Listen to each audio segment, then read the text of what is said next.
చాలా మందికి అర్థం కాని ఒక క్వశ్చన్, $1,000,000 ప్రశ్న.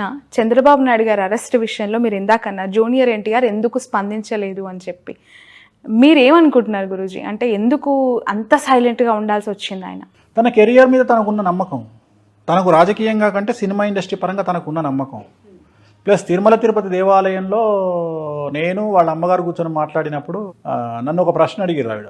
ఎన్టీ రామారావు బర్త్ విషయంలో, జూనియర్ ఎన్టీఆర్ బర్త్ విషయంలో ఒక పెద్ద సమస్య ఉంది, ఆ సమస్య తెలియకుండా మీరు మావాడి జాతకాలు బాగా చెప్తున్నారు, ఎటా చెప్తున్నారు మీరు అని అడిగింది. ఆ సమస్య ఏందో నాకు తెలుసు తల్లి, ఇది సమస్య అని చెప్పిన.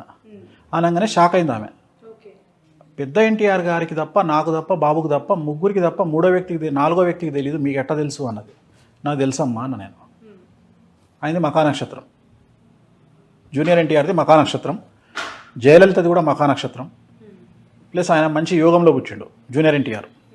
కానీ ఆయన రాజకీయాల్లోకి రావడానికి టైం ఉంది. నేనే వాళ్ళ అమ్మతో అన్నది ఏంటంటే 2030 వరకు రాజకీయాల్లోకి రానియకండి బాబుని అని చెప్పిన. ఓకే, సో మీ సలహా అనమాట. నేను చెప్పింది అయితే వాళ్ళ అమ్మగారికి చెప్పిన మాట, తిరుమల దేవాలయంలో చెప్పిన మాట, హుండీ లెక్క పెడుతుంటే పక్కన నేను మాట్లాడింది, వైకుంఠ ద్వారం పక్కన కూర్చున్నప్పుడు దర్శనం అయిపోయిన తర్వాత ఆమెను ఆ దేవాలయంలో మాట్లాడిన సందర్భంలో 2030 వరకు జూనియర్ ఎన్టీఆర్ రాజకీయాల్లోకి రాకుంటే బాగుంటుంది, 29 ఎలక్షన్లకైతే వద్దు అంటే 29 ఎలక్షన్ల వరకు ఎన్టీఆర్ గారు రాజకీయ అరంగేట్రం చెయ్యరు, కన్ఫర్మ్. ఓకే వేణుస్వామి గారు, మనం చాలా చాలా జంటలు విడిపోవడానికి చూస్తున్నాం. పెళ్ళంటారు, వచ్చి పత్రిక ఇస్తారు, ఒక 6 నెలల తర్వాత విడాకులు అంటూ ఉంటారు. మీరు కూడా చాలా సెన్సేషనల్ న్యూసెస్ చెప్పారు వాటి పట్ల. ఎందుకు పెళ్ళిళ్ళు నిలబడట్లేదు? అవి పెద్దలు కుదిర్చిన వివాహమైనా, ప్రేమ వివాహమైనా, మీరు గతంలో చెప్పారు లాస్ట్ ఇంటర్వ్యూలో సమంత నాగచైతన్య యాస్టిస్ జరిగిందని. ఇప్పుడు మళ్ళీ కొత్తగా మ్యారిటల్ లైఫ్లోకి వచ్చిన జంటలు చాలామంది కూడా విడిపోయారు. బట్ ఆఫ్ ద రికార్డ్ నాకు చాలా చెప్తూ ఉంటారు, కానీ కొన్ని సెలబ్రిటీ జాతకాలకి సంబంధించి ఏం చెప్తారు? ఉదాహరణ ఇంకొక సెన్సేషనల్ కపుల్తో తీసుకుందాం. సో కొత్తగా పెళ్ళైన లావణ్య త్రిపాఠి అండ్ వరుణ్ తేజ్. సో ఆ ఇద్దరు జాతకాల్లో గురువు శుక్రుడు నీచంగా ఉన్నాడు కాబట్టి నాకు తెలిసి వాళ్ళు కూడా రేపొద్దున ఫ్యూచర్లో కలిసి ఉండే అవకాశాలు లేవు. సో ఏమైపోయింది అంటే, నేను ఇట్లా చెప్పంగానే వీడికి ఏం పని లేదా, పాట లేదా, వీడు పెళ్ళిళ్ళు చేసుకుంటుంటే డివోర్స్ అని మొత్తుకుంటుంటే వీడికి పిచ్చి లేచిందా అన్నట్టు అయిపోయింది. నేనేం చెప్తున్నా అంటే, ఈ పెళ్లి చేసుకొని విడిపోవడం కంటే చేసుకోకుండా తగలడంట్రా అని నేను చెప్తున్న పాయింట్. అంటే జాతకంలో ఉండే దోషాలను బేస్ చేసుకొని మాట్లాడతాను నేను మిగతా విషయాలు మాట్లాడా. అరేంజ్డ్ మ్యారేజ్ కానీ, లవ్ మ్యారేజ్ కానీ 10 పెళ్లిలలో 8 పెళ్లిళ్ళు విచ్ఛిన్నమవుతున్నటువంటి సిచ్యువేషన్లో మనం ఉన్నాం. అందుకనే శాస్త్రం చెప్పేటప్పుడు దేశ కాలమాన పరిస్థితులు అంటాం మనం. తెలంగాణలో, ఇండియాలో ఉన్న కుజదోషం అమెరికాలో ఉండదు, ఆఫ్రికాలో ఉండదు. సో దేశ కాలమాన పరిస్థితులను బట్టి జాతకాలు చెప్పాలి. సో మన దేశంలో కుజదోషం ఉంటుంది, శుక్రదోషం ఉంటుంది, లావణ్య త్రిపాఠికి గురుదోషం ఉంది, వరుణ్ తేజ్కు నాగదోషం ఉంది. కాబట్టి ఈ ఇద్దరి కుటుంబాల్లో ఒక ప్రముఖమైనటువంటి లేడీ ద్వారా, ఒక స్త్రీ మూలకంగా వీళ్ళిద్దరు విడిపోయే అవకాశం ఉంది. ఇవాళ చెప్తున్నాను నీకు. సో ఈ జాతకాన్ని మేము మొదలే అంచనా వేసి చెప్తాం, మీరు పెళ్లి చేసుకోకంటారా అని. అయినా మా చావు మేము చేస్తాం, మేము ప్రేమించుకున్నాం, పెళ్లి చేసుకున్నాం అని జోస్లో పెళ్లి చేసుకుంటాం. అంటే ఇప్పుడు 6 ఏళ్ల ప్రయాణం, వాళ్ళ ప్రేమ అనేది 6 ఏళ్ళు ప్రయాణించి పెళ్లి పీటలు ఎక్కిందని మాట్లాడుకునే క్రమంలో అట్లా పెళ్లి చేసుకున్నారా విడిపోతారని మీరు చెప్తున్నారు. అంటే మొదలే చెప్తారు వాళ్ళకు, నేను చెప్పడం కాదు ఇది. ఇప్పుడు వేణుస్వామి చెప్పిన కథ కాదు ఇది. వాళ్ళకు సంబంధించిన పండితులు ఆల్రెడీ చెప్తారు వీళ్ళకు, మీరు విడిపోతారు, చేసుకోకండి అని. అయితే వీళ్ళ ఓవర్ కాన్ఫిడెన్స్ ఏంది అంటే, మేము కలిసి ఉంటాం, మీరెంత మా ముందరా అనుకొని చేసుకుంటారు. అది ప్రేమికులకు ఉండాల్సిన ప్రథమ లక్షణం, నేను కూడా కాదంటలేను. నాది కూడా ప్రేమ వివాహం కాబట్టి. కానీ పెళ్లి చేసుకున్నాక అస్సలు టార్చర్ స్టార్ట్ అవుతుంది. పెళ్ళి ఎప్పుడు, నేను ఇంతకుముందు కూడా చెప్పిన నీకు, ప్రేమించిన అమ్మాయిని సంపాదించడం గొప్ప కాదు, పెళ్లి చేసుకున్న తర్వాత అమ్మాయిని కాపాడుకోవడం గొప్ప అనేది నా ఉద్దేశం. రెండోది ఏంటంటే, ఎప్పుడు కూడా మగవాడు అణిగిమణిగి ఉండాలి. ఈ కలియుగంలో మగవాడు రెచ్చిపోతే వర్కౌట్ కాదు. ఎట్లాగో ఆడవాళ్ళు రెచ్చిపోతారు. ఎందుకంటే ఆడవాళ్లకు వర్క్ బ్యాలెన్సింగ్, వర్క్ స్ట్రెస్, ఇంటి స్ట్రెస్ వల్ల బ్యాలెన్స్ చేయలేకపోయినప్పుడు, లేదా ప్రకృతి నియమాల ప్రకారం డేట్ వచ్చినప్పుడు, మెన్సెస్ టైంలో వాళ్ళు బరస్ట్ అవుతారు. దాన్ని అర్థం చేసుకోగలగాలి. హార్మోన్ ఇన్బ్యాలెన్స్, థైరాయిడ్ ప్రాబ్లం వల్ల, PCOSల వల్ల వాళ్ళు ఏదైనా అరిచి మాట్లాడినా 10 నిమిషాలు సైలెంట్గా ఉంటే కథమైపోతుంది కిస్సా. కానీ మనోళ్ళు అట్లా ఉండదు కదా. దాన్ని సీరియస్గా తీసుకొని మగోళ్ళు, మేధావులు మమ్మల్ని తిడతావా నువ్వు అని పెళ్ళాం మీదకి అరవడము, అది ఎక్కడికో దారితీసి విడాకులకు దారితీస్తాయి. సో దీంట్లో అత్త ఒక క్యారెక్టర్, తల్లి ఒక క్యారెక్టర్, తోటికోడలో క్యారెక్టర్, వీళ్ళందరూ వచ్చి పెంట పెట్టడం వల్ల విడాకులు అవుతాయి. అయితే మీరు అనొచ్చు ఇవన్నీ సామాజికంగా జరిగే అంశాలు కదా, జాతకానికి ఏం సంబంధం? దాంట్లోనే డిసైడ్ చేస్తాం. గురువు నీచంలో ఉంటే ఒక ప్రాబ్లం ఉంటుంది, శుక్రుడు నీచంలో ఉంటే ఒక ప్రాబ్లం ఉంటుంది, చంద్రుడు నీచంలో ఉంటే ఒక ప్రాబ్లం ఉంటుంది. నా వరుణ్ తేజ్ జాతకంలో గురువు నీచము, శుక్రుడు నీచము. లావణ్య త్రిపాఠి జాతకంలో నాగదోషము, కుజదోషము. సో ఇన్ని దోషాల మధ్యన వాళ్ళిద్దరు కలిసి ఉండడం అనేది చాలా పెద్ద మిరాకిల్. అదొక పెద్ద మిరాకిల్. అదొక ఇక అర్థం కానటువంటి చిదంబర రహస్యం.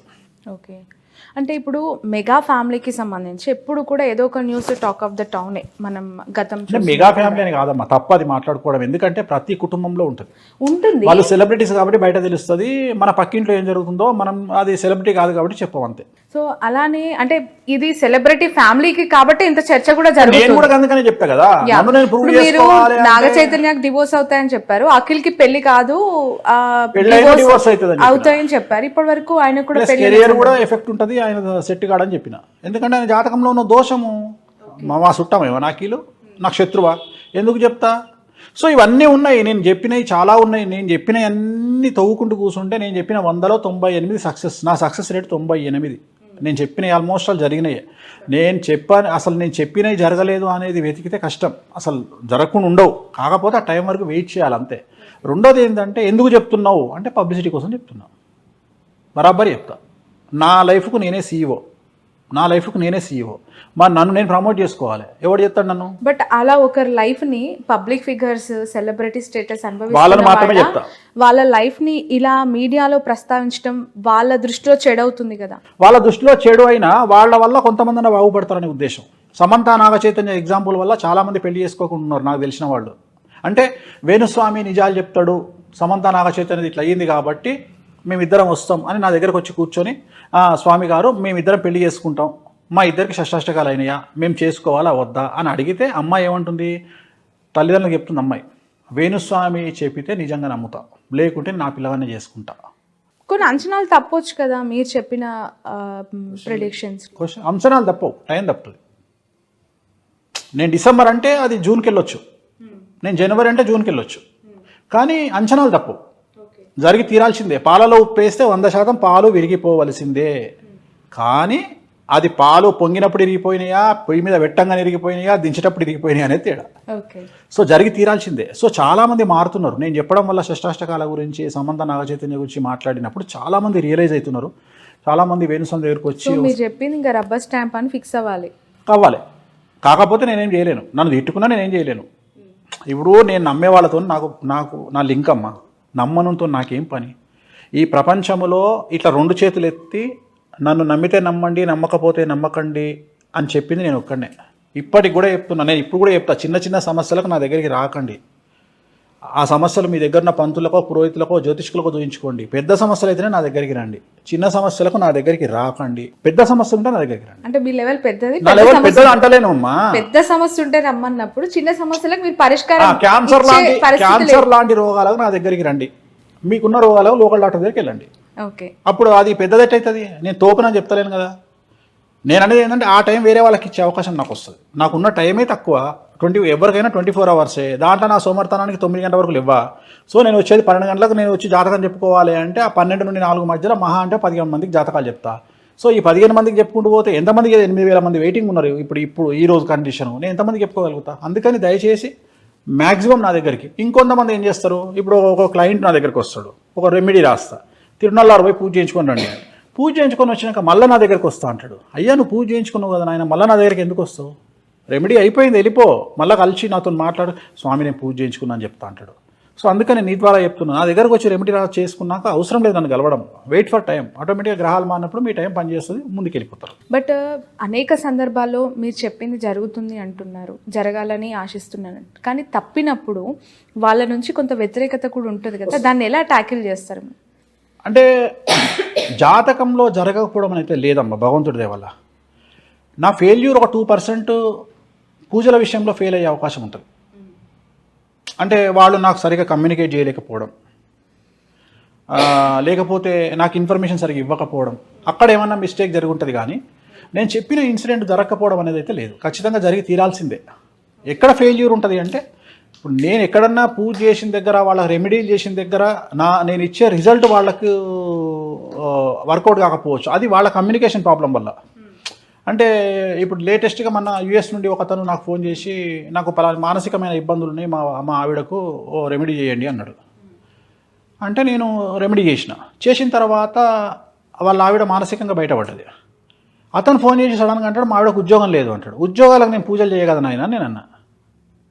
ఉద్యోగాలకు నేను పూజలు చేయగదా, నీ ఆవిడకు మానసికమైన సమస్య లేదు అంటే నేను చేసినా బాగుంది, బట్ మా ఆవిడకి ఇంతవరకు ఉద్యోగం రాదు, అది నా ప్రాబ్లం కాదు. సో అక్కడ కమ్యూనికేషన్ ప్రాబ్లం, అతను చెప్పుకోవడంలో కమ్యూనికేషన్ ప్రాబ్లం. నేను చెప్పేది నేను చేసేది పర్ఫెక్ట్గా చేస్తా, లేకపోతే నేను కాంప్రమైజ్ కాను, అసలు పూజలే చేయ 99%. రెండోది నేను పూజలు చేసేది నీకు రాత్రి మూటల కట్టలు వచ్చి డబ్బుల కట్టలు వచ్చి పడతాయని చెయ్య, నీకు రాబోయే నివారణ, నీ తలలో పడాల్సిన రాయి నీ కాలు మీద పడడం వల్ల కాలుకు దెబ్బ తగులుతుంది, తలకు దెబ్బ తగలకుండా ఉంటుంది, నీకు జరగబోయే నష్టాన్ని నివారించడానికి మాత్రమే నా పూజలు పనికొస్తాయి.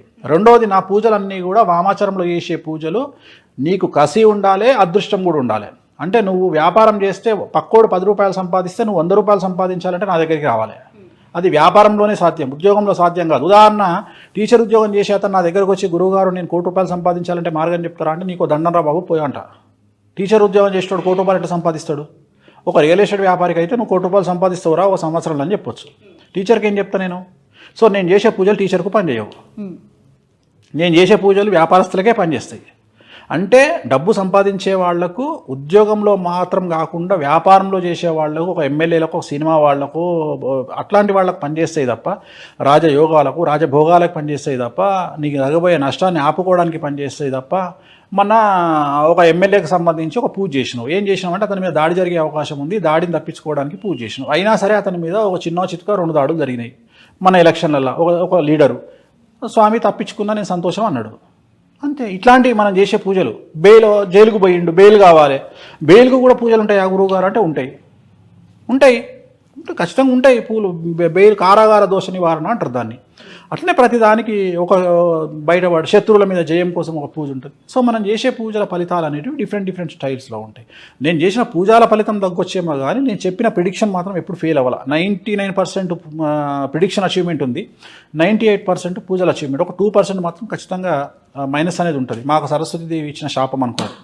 పదాలు తెలియని పెదవులకు అమృత వాక్యం అమ్మ. సంతానలేమి సమస్యతో బాధపడుతున్న ప్రతి స్త్రీమూర్తి బాధను మేము అర్థం చేసుకోగలం. 49 వరల్డ్ బెస్ట్ ఎంబ్రియాలజీ ల్యాబ్ మరియు జిల్ట్రిక్స్ అలారం సిస్టాన్ని మొట్టమొదటిసారిగా ఏపీ మరియు తెలంగాణలో ఈ నెల 9న ప్రముఖ సినీ నటి స్నేహ, స్పెయిన్ దేశానికి చెందిన international senior embryologist Javier Herrera గారు ప్రారంభించారు. ఈ శుభతరుణంలో రక్త పరీక్షలు, AMH test, RBS, semen analysis, ultrasound scan, follicle scan ఈ నెల 31 వరకు ఉచితంగా అందిస్తుంది. 49 అంటే సంతానం, 49 అంటే సంతోషం.